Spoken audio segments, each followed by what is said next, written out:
हरिओम, जय श्री कृष्ण, राधे राधे। बंशीधरम तोत्रधरम नमामि मनोहरम मोहहरम च कृष्णम मालाधरम धर्मधुरम धरं च पार्दस्य सारथ्यकरं च देवं कर्तव्यदीक्षां च समत्वशिक्षां ज्ञानस्य भीक्षां शरणागतिं च ददाति गीता करुणाद्रभूता कृष्णेन गीता जगतो हिताय कृष्णेन गीता जगतो हिताय। श्रीमद्भगवद गीता जी अध्याय 16वां, श्लोक 8वां और 9वां दोनों को साथ में याद लेंगे। श्लोक इस प्रकार है, जहाँ सत्कर्म में प्रवृत्त नहीं है वहाँ सद्भावनाओं का निरादर होता है। सीधी बात है। जहाँ अच्छे विचार नहीं है वहाँ कुविचार वाले यदि अच्छे भाव वाले आएंगे तो उनको दूर करेंगे। सीधी सी बात है, निगलेक्ट करेंगे। तो कोई सत्कर्म करना चाह रहा है तो उसके बीच में मत पड़िए, सत्कर्म होने दीजिए। तो वहाँ भी कोई खेल नहीं खेलना चाहिए, सत्कर्म होने दीजिए। भागवत कथा हो रही है, होने दीजिए। प्रवचन हो रहा है, होने दीजिए। भगवान के गीत गाए जा रहे हैं, गाने दीजिए। श्लोक गाए जा रहे हैं, पूजा हो रही है, होने दीजिए। तो वहाँ अर्थात सद्भाव लुप्त होते जाते हैं। इसलिए भगवान कहते हैं, असत्यम प्रतिष्ठन्ते जगदाहुरनीश्वरम अपरस्पर संभूतम किमन्यत् कामहैतुकम्। असत्यम प्रतिष्ठन्ते जगदाहुरनीश्वरम अपरस्पर संभूतम किमन्यत् कामहैतुकम्। तो ते माने आहु कहते हैं कि जगत मर्यादा विना का, मर्यादा रहित, बिना मर्यादा, साव माने पूर्ण तरह से असत्य और ईश्वर के बिना अपने आप मात्र स्त्री पुरुष के संयोग से उत्पन्न हुआ है।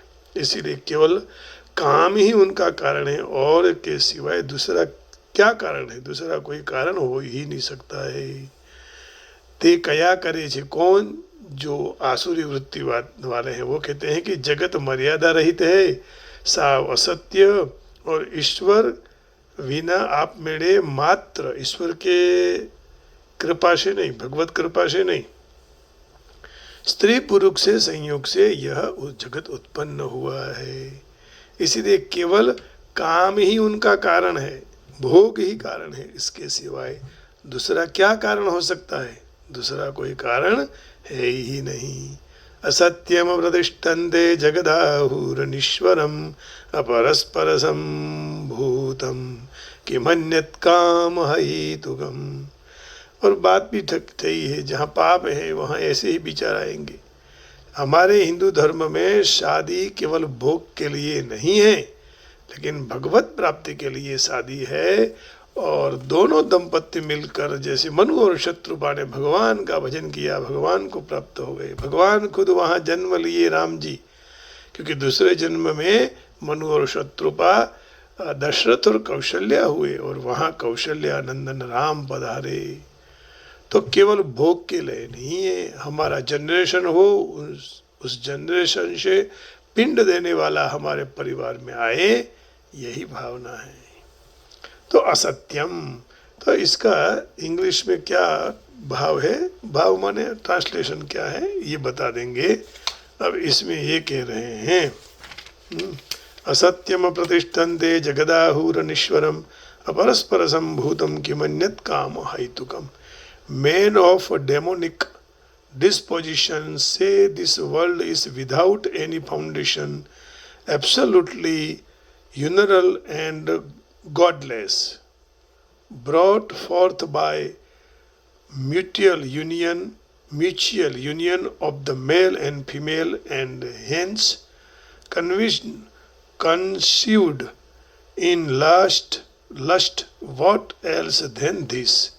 माने उसके बिना हो ही क्या सकता है, और कोई कारण ही नहीं हो सकता है। स्त्री और पुरुष से ही जगत की उत्पत्ति हुई है, लेकिन स्त्री पुरुष कहाँ से आए वो नहीं जानते हैं। भगवत कृपा के सिवाय कुछ नहीं होता है। स्त्री पुरुष होते हुए भी संतान उत्पत्ति नहीं होती है ना।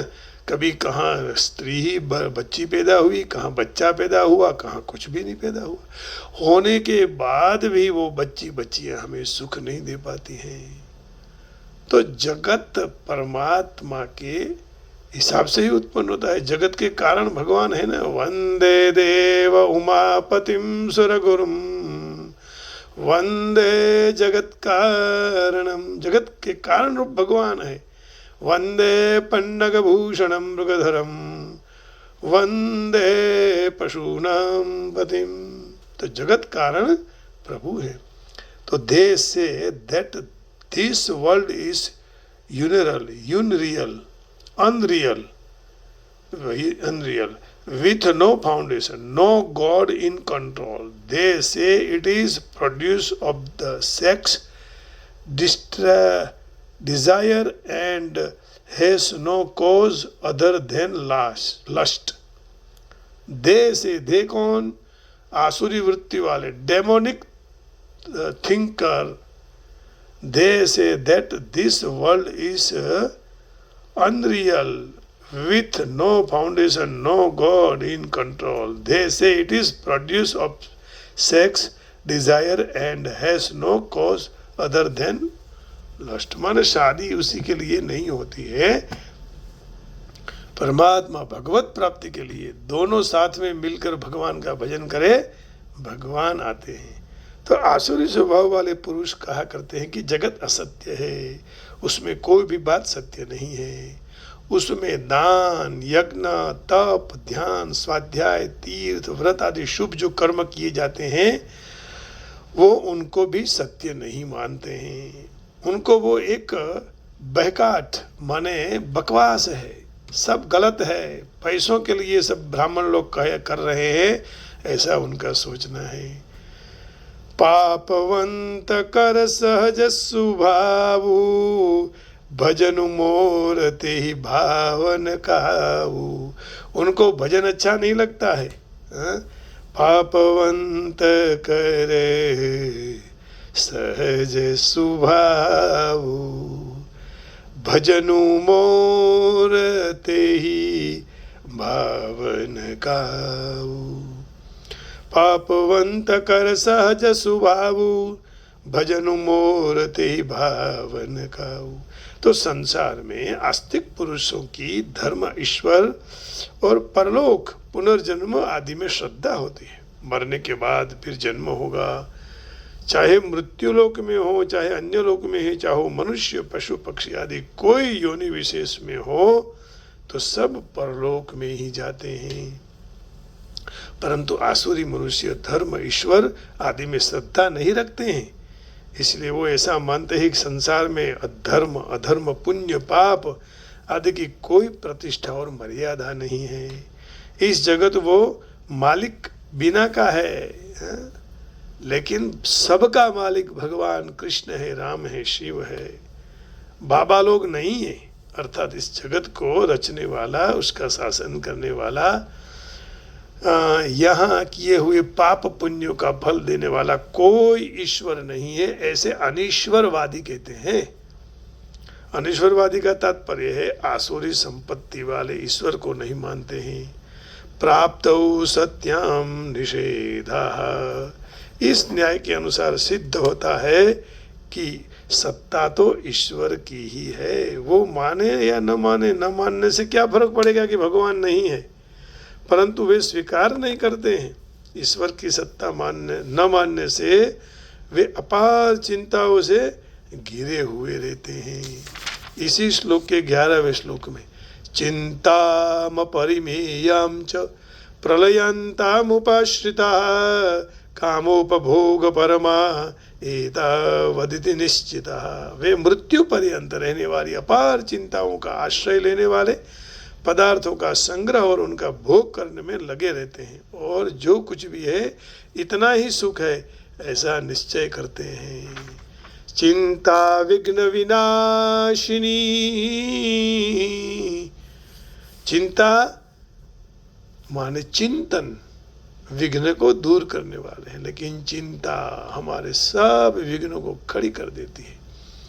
तो अपरस्पर संभूतम किमन्यत् काम हेतुकम, तो वे कहते हैं कि स्त्री को पुरुष की और पुरुष को स्त्री की कामना होती है, और उससे दोनों के परस्पर संयोग से यह संसार उत्पन्न हो गया। इसलिए काम ही संसार का कारण है। उसके लिए ईश्वर, प्रारब्ध आदि की कोई विचार नहीं करना, कोई श्रद्धा विश्वास नहीं रखना, हमसे ही सब हो गया। ईश्वर आदि को उसमें कारण मानना वो तो पाखंड है। केवल दुनिया को बहकाने की बात कर रहे हैं। तो यहाँ ऐसे श्लोक में ऐसा भाव कह दिया, जहाँ सद्भाव लुप्त हो जाता है वहाँ सद्विचार नहीं रहते हैं, और काम भी नहीं करता सद्विचार। जहाँ जहाँ डेमोनिक विचार वाले हैं वहाँ जो देवता विचार वाले हैं उनका कुछ नहीं चलता। अच्छे विचार वालों को वहाँ से भगा देते हैं ना, और वो बेचारे भाग भी जाते हैं, तो सद्विकार प्रकट नहीं होते हैं। उसी को अग्रिम श्लोक में बता दें, एताम दृष्टिम अवष्टभ्य नष्टात्मानोल्पबुद्धयः प्रभवन्त्युग्र कर्माणः क्षयाय जगतो हितः। इस पूर्वोक्त नास्तिक दृष्टि का आश्रय लेने वाले जो मनुष्य अपने नित्य स्वरूप को नहीं मानता है, जो मंद बुद्धि के हैं, जो क्रूर कर्मी मनुष्य इस संसार के शत्रु हैं, वे मनुष्यों की शक्तियों का उपयोग जगत को नाश करने के लिए करते हैं। एताम दृष्टिम अवष्टभ्य नष्टात्मानोल्पबुद्धयः प्रभवन्त्युग्र कर्माणः क्षयाय जगतो हितः। Clinging to this Paul's view, this slow-witted men of vile disposition and terrible deeds are enemies of mankind, bent on destruction of the world. एताम दृष्टिम अवष्टभ्य नष्टात्मानोल्पबुद्धयः प्रभवन्त्युग्र कर्माणः क्षयाय जगतो हितः। આ પૂર્વોક્ત નાસ્તિક દ્રષ્ટિના આશ્રય લેવાવાળા જે મનુષ્ય પોતાના નિત્ય સ્વરૂપને માનતા નથી તે મંદબુદ્ધિના છે, તે ક્રૂર કર્મી મનુષ્ય અને સંસારના શત્રુ છે। તે મનુષ્યોની શક્તિનો ઉપયોગ જગતનો નાશ કરવા માટે થાય છે, ऐसा कहते हैं। अब देखिए यहाँ बहुत सरल भाव उसमें कहेंगे, following such conclusions the demonic who are lost to themselves and who have no intelligence engage in unbeneficial honorable works meant to destroy the world। माने अच्छे कर्म करने वाले इस जगत को विनाश कर रहे हैं और काम से ही सारी सृष्टि उत्पन्न हुई है, गलत है। एताम दृष्टि अवष्टभ्य, न कोई कर्तव्य है, न शौचाचार है, न सदाचार है, न ईश्वर है, न प्रारब्ध है, न पुण्य है, न पाप, न परलोक है, न किए हुए कर्मों का कोई दंड है, सब यहीं भुगतना पड़ता है। ये बात सही है, लेकिन उसके पीछे कोई चलाने वाला को तो होगा, न्याय देने वाला। तो वो न्यायी, वो भगवान, God is the supreme power. He is judge for all our karmas. He is the supreme court. तो कोई कर्मों के दंड विधान है, ऐसी नास्तिक दृष्टि वालों का आश्रय लेके वो नास्तिक दृष्टि वाले चलते हैं। नष्टात्मान, आत्मा कोई चेतन तत्व नहीं, आत्मा की कोई सत्ता नहीं है। इस बात को वह नहीं मानते हैं कि आत्मा की सत्ता है। इस बात को मानते हैं जिस तरह जैसे कत्था और चूना मिलने से एक लालिमा पैदा हो जाती है, उस तरह भौतिक तत्वों के मिलने से चैतन्य पैदा हो जाता है। देखिए कितना गलत और एकदम बेकार उदाहरण एग्जाम्पल देते हैं। भगवान के सिवाय कभी लालिमा उत्पन्न नहीं होती। जो चैतन्य कोई अलग चीज है ऐसी बात ही नहीं है। उनकी दृष्टि में जड़ ही मुख्य है, इसलिए वे चेतन तत्व से बिल्कुल विमुख रहते हैं। चेतन आत्मा से विमुख होने से उनका पतन निश्चित हो जाता है। अल्पबुद्धयः, उन लोगों में जो विवेक विचार है वह अत्यंत अल्प और तुच्छ होता है। उनकी दृष्टि केवल दृश्य पदार्थों पर अवलंबित है। बस केवल कमाओ, खाओ, पियो, मजा करो। भस्मीभूतस्य देहस्य पुनरागमनम कुतः ऋणं कृत्वा घृतं पिबेत। पैसे लेकर उधार लेकर घी पियो, मकान भी कर्जा लेकर ले लो, गाड़ी कर्जा लेकर ले लो, लोन लेकर सारा सब कुछ बना दो और दुनिया का पैसा का उपयोग करो, भरते रहो और सारी जिंदगी चिंता में जीते जीते जीवन पूरा हो जाएगा। एक दिन मिट जाएंगे माटी के मोल, जग में रह जाएंगे प्यारे तेरे बोल। एक ही बचने वाला है और कुछ नहीं। यदि हरि का नाम लिया, प्यारे प्यारे बोल रहे, राधे कृष्ण बोल, राधे कृष्ण राधे राधे बोल। वह तो ये आहार निद्रा भयमैथुनञ्च सामान्य में तत्पशुभिर्नराणाम्, वहाँ सामान्य मनुष्य लिखा है। भगवान के सत्कर्मी लोगों के लिए ये नहीं लिखा है। जो सत्य विचारी है, ईश्वर को ही सत्ता मानते हैं, उनके लिए तो भगवान का भजन, भगवान को स्वीकार करना। ना सतो विद्यते भावो ना भावो विद्यते सतः, उभयोरपि दृष्टोऽन्तस्तनयोस्तत्त्वदर्शिभिः। मजा करो। भविष्य में क्या होगा क्या पता, परलोक है या नहीं, ऐसी बातें उनके बुद्धि में आ जाती है। या तो उनकी बुद्धि में समझ में नहीं आती है कि परलोक भी है, भविष्य में भी है। यदि खाया पिया पूरा शरीर बिगड़ जाएगा। केवल खाना पीना मस्ती करना मौज के लिए, भोग के लिए यह शरीर नहीं है। साधन धाम मोक्ष कर द्वारा, पाहि न जेहि पाहि संवारा, पाहि न जेहि पाहि संवारा। और यह दुर्लभ मानुष मिला है देह, सुर दुर्लभ सब ग्रंथनी गावा, सुर दुर्लभ सब ग्रंथनी गावा। यहाँ अल्प बुद्धि का अर्थ ये नहीं है कि हर एक काम में उनकी बुद्धि काम नहीं करती है। तत्व क्या है, धर्म क्या है, अधर्म क्या है, सदाचार दुराचार क्या है और उनका परिणाम क्या मिलेगा, इस विषय में उनकी बुद्धि काम नहीं करती है। सामाजिक बातों में तो काम करती है। कैसे पैसा इकट्ठा करना, घर कैसे बसाना, शादी करने के बाद बच्चे कैसे पैदा करना, उनके लिए क्या क्या लाना, ये सारी व्यवस्था करना तो उनमें बुद्धि चलती है, लेकिन हरि भजन में नहीं चलती है।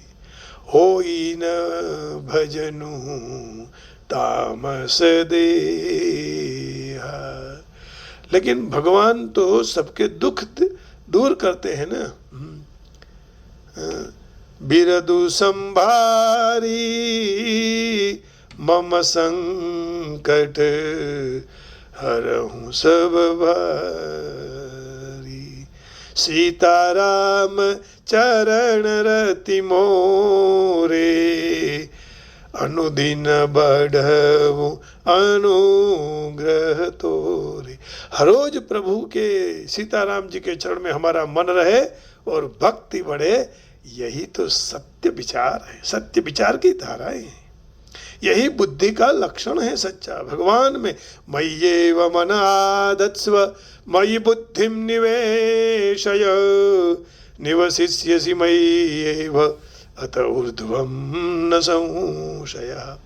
परंतु धन सत्ता आदि वस्तुओं के संग्रह में उनकी बुद्धि तीक्ष्ण होती है। तात्पर्य यही हुआ कि पारमार्थिक उन्नति के विषय में उनकी बुद्धि तुच्छ हो जाती है और सांसारिक भोगों में के लिए उनकी बुद्धि बहुत तीक्ष्ण हो जाती है। उग्र कर्माण, वे किसी से डरते नहीं है। यदि डरे तो चोर, डाकू, राजकीय अधिकारी से, इनकम टैक्स वालों से डरते हैं। ईश्वर से, परलोक से, मर्यादा से वे नहीं डरते हैं।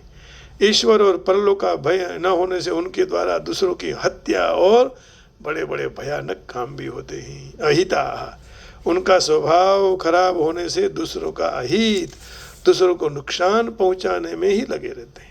दूसरों का कैसे नुकसान हो और उसी से उनको सुख मिलता है।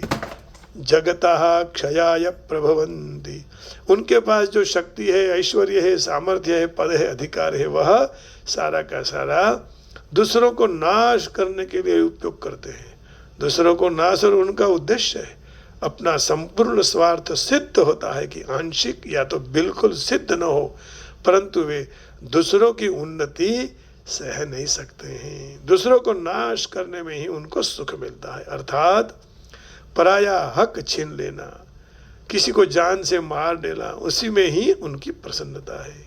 सिंह जैसे दूसरे पशुओं को मारकर खा जाता है और दूसरों के दुख की परवाह नहीं करता। राजकीय स्वार्थी अधिकारी जैसे 10-50-100 रुपया के लिए हजारों रुपयों का सरकारी नुकसान कर देते हैं, उसी तरह अपने स्वार्थ पूरा करने के लिए दूसरों का भला कितना भी नुकसान हो जाए तो उनकी परवाह नहीं करते हैं।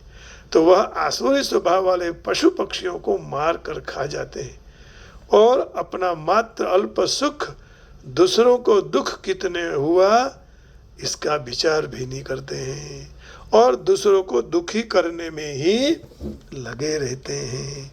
और भगवान तो दुख हरता सुख करता, भय त्राता, जय योगेश्वर भगवान, जय योगेश्वर भगवान।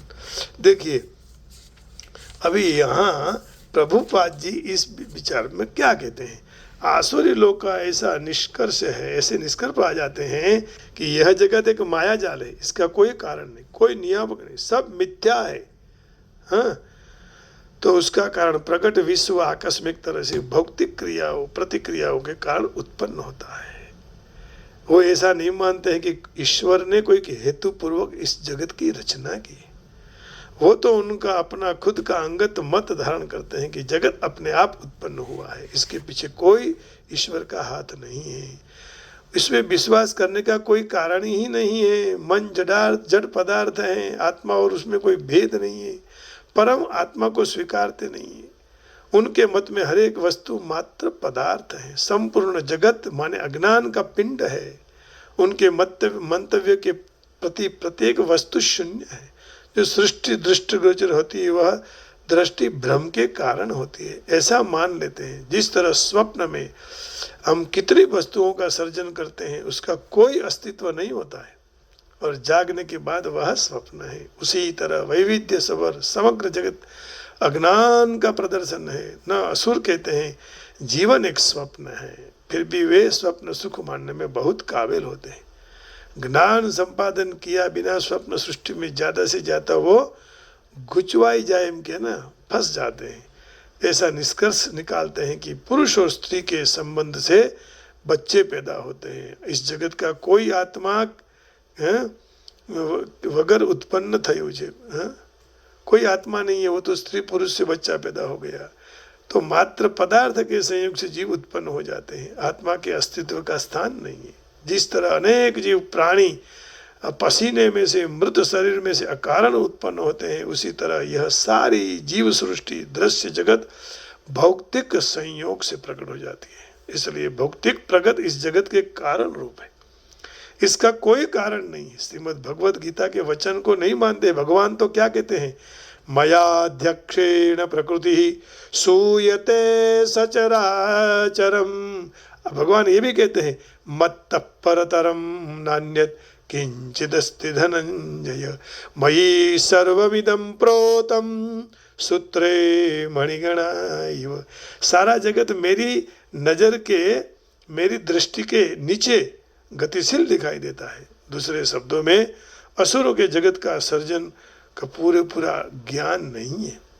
हर कोई ना कोई सिद्धांत है। शास्त्र की मत और व्याख्या के व्याख्या समान कोई व्याख्या नहीं है। तो भगवान ही सब कुछ है। शास्त्रोक्त आदेश के मुताबिक प्रमाणभूत ज्ञान में विश्वास वो लोग नहीं रखते हैं, लेकिन ये सब कुछ भगवान के द्वारा ही हुआ है, भगवान के द्वारा ही होता है। देखिए, cleaning to this false view, this slow-witted men of the disposition and tribal deeds are enemies of the mankind bent on restriction on the world. जगतो हिता, है ना। तो यहाँ 9वें अध्याय का अर्थ भगवान के चरण कमल में समर्पित करते हैं। किसी को दुख देना ही उनका ना काम है, तो ऐसे लोग फिर भगवान को नहीं मानेंगे, खुद को वो भगवान मानने लग जाते हैं। Following such conclusion the demonic who are lost the themselves and who have to intelligence engage in unbeneficial honorable works meant to destroy the world। हाँ, ये लोग सारे उल्टा मानते हैं। हकीकत में परमात्मा ही सब कुछ है, परमात्मा के सिवा कुछ भी नहीं है, और भगवान को ही सब कुछ मानने में भाई आनंद है। हम कौन सी बाड़ी के मूली या गाजर है कि हमारा ही सब कुछ चले। भगवान के सिवाय किसी का कुछ चलता नहीं है, इसलिए उसके शरण में जाना ही ठीक है। यही स्वीकार कर लो, क्योंकि उनका सब मधुर है। भगवान स्वयं मधुर हैं और भगवान की हर चीज़ें भी मधुर हैं। तो ऐसे माधुर्य भाव को स्वीकार कर लो कि वही भगवान सब कुछ है, उसी से तो ये सारा जगत चल रहा है। ऐसी भावना से यदि हम चलेंगे तब हमारा जीवन दिव्य हो जाएगा, सुखी बनेगा, शांति वाला होगा। आइए भगवान के चरण कमल में इसी भाव को हम अर्पण करते हैं।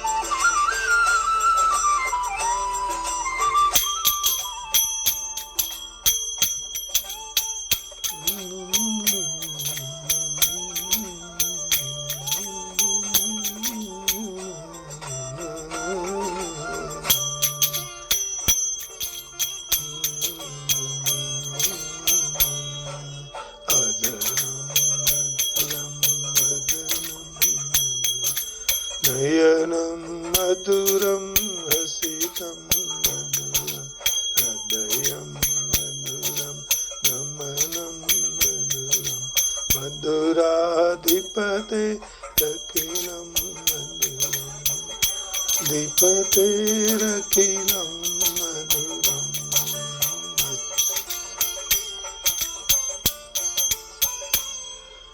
वचनं मधुरं चरितं मधुरं वसनं मधुरं वलितं मधुरं चलितं भ्रमितं मधुरं मधुराधिपतेरखिलं मधुरं धीपतेरखिलं मधुरम्।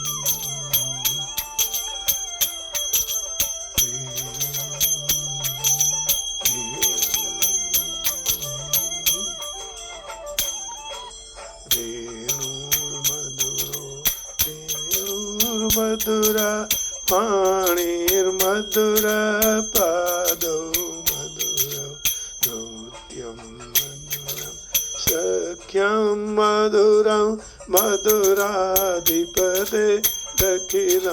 मधुरं राधिपतेरखिलं मधुरं मधुराधिपतेरखिलं मधुरम्।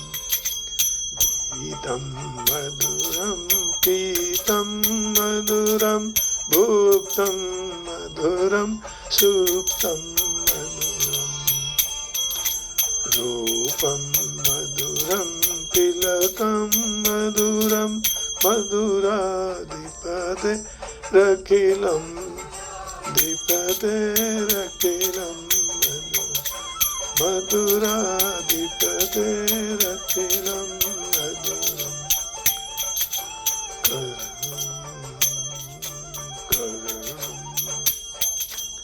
करणं मधुरं करणं मधुरं हरणं मधुरं रमणं ममितं मधुरं शमितं मधुरं मधुराधिपतेरखिलं मधुराधिपतेरखिलं मधुरं मधुराधिपतेरखिलं मधुरं गुंजा मधुरा माला मधुरा यमुना मधुरा वीची सलिलं मधुरं कमलं मधुरं मधुराधिपते रखिलं मधुराधिपते रखिलं मधुराधिपते रखिलं मधुरम्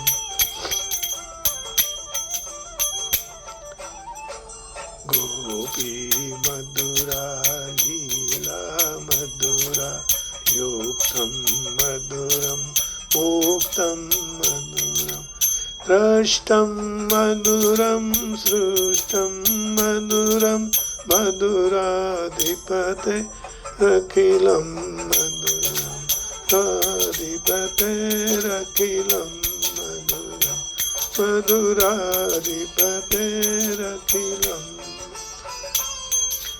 गोपी मधुरा गावो मधुरा यष्टिर्मधुरा सृष्टिर्मधुरा मधुरं वदनं मधुरं नयनं मधुरं हसितं मधुरं हृदयं मधुरं गमनं मधुरं मधुराधिपते रखिलं मधुराधिपते रखिलं मधुरं मधुराधिपते रखिलं कृष्ण कन्हैया लाल की जय। आप सबके हृदय में बैठे हुए मधुराधिपति को प्रणाम करके मधुर भगवान की वाणी को अभी आज के लिए विराम देता हूँ। कल फिर मिलेंगे। जय श्री कृष्ण, हरिओम, राधे राधे, जय योगेश्वर, जय श्री राधे, जय गिन्नारी, जय राम राम जी। ओम नमः शिवाय, ओम नमो नारायणाय।